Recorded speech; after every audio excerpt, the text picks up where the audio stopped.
Good morning, everyone. Um, Welcome to week three, discussion board two.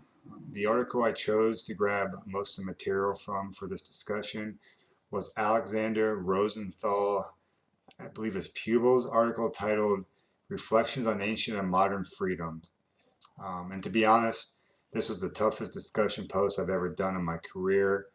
I just found the readings to be confusing and hard to comprehend the last few weeks, and honestly, I've never actually looked at terms such as liberty and freedom in this entity that we were discussing this term. So first off, real quick, let's look at Merriam-Webster's definition of both terms. Liberty is defined as the state of being free within society from oppressive restrictions imposed by authority on one's way of life, behavior, and political views. Whereas freedom is defined as the power or right to act, speak, or think as one wants without hindrance or restraint. Um, so to begin, there's a philosopher named Murray Rothbard. He has a quote here that's pretty relevant to this topic. I quote, I see the liberty of an individual not only as a great moral good in itself, but also as a necessary condition for the flowering of all other goods that mankind cherishes, such as moral virtue, civilization, the arts and sciences, economic prosperity. Out of liberty, then, stems the glories of civilized life.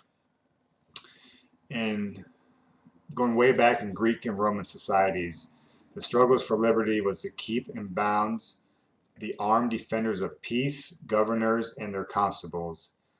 Freedom then meant freedom from arbitrary action on the part of police power. Um, on that topic, freedom comes from an Old English meaning power of self determination, state of free will, emancipation from slavery, and deliverance. Liberty is Latin, which means civil or political freedom, condition of a free man, absence of restraint and permission.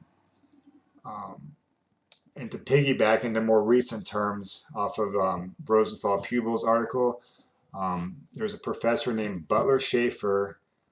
He wrote a couple of intriguing articles. I will post a link in my abstract. But he was a professor of Southwestern University, a professor in their School of Law. He makes an interesting distinction between the two, freedom and liberty. He argues that freedom is a condition that exists within your mind and only within your mind. It's an inner sense of integrity. It's an inner sense of living without conflict, without contradiction, without various divisions, and so forth. His point of view is in line with the philosophy of the Stoics. They believe that a person's body can be physically imprisoned, but not his mind. But Schaefer adds this distinction to that quote. Liberty is a condition that arises from free people living together in society.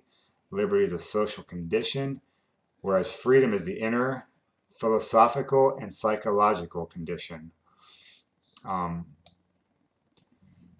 so basically, in short, freedom is inherent to humans. It exists within by virtue of their humanity. Liberty is a political construct that allows people to enjoy freedom such as property rights, free speech, freedom of association, etc. Um, Moving even fast forward even further to today, liberty has not been the natural state of mankind. History has shown that liberty, particularly of an individual, has been a distinguishing feature of Western societies, especially in the early years of the United States. For example, take American politics.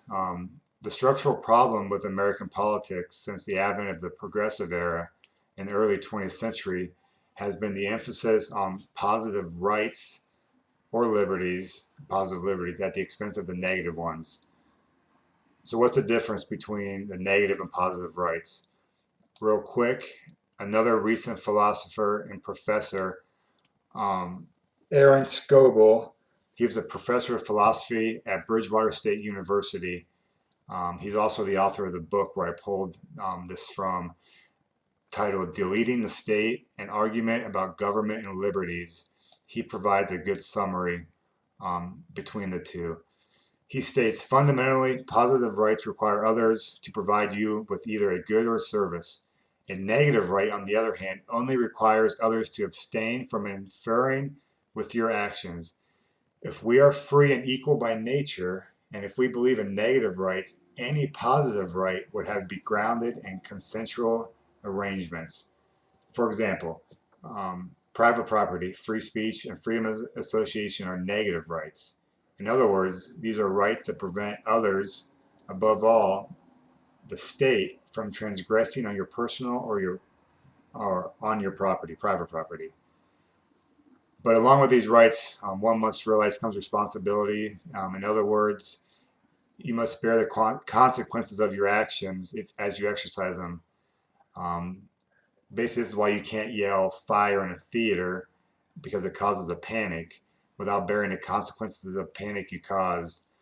This is evident in a Chief Justice's ruling in 1919, Schenck versus United States. Finally, in conclusion, you had the positive rights, and then as negative rights, free speech comes with responsibility as well. If you use speech to spread information which is false and causes harm, then you're not protected, carte blanche. Others can petition the court for the panic you've caused as a result of the exercise of free speech. So positive rights are granted by the government and involve the trampling of an individual or other cause of individual rights. These kinds of rights, like state-funded health care or public education, are justified on abstract grounds such as public good or the general will. By their very nature, they require the state to take from one group in order to give to another, usually in the form of taxes. That's the best example I could think of.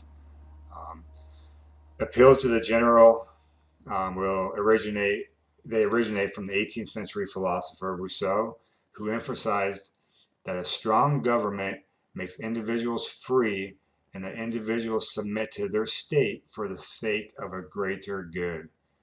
If that sounds a little backwards to you, I'm guessing you're probably not alone. Thank you. Have a good week.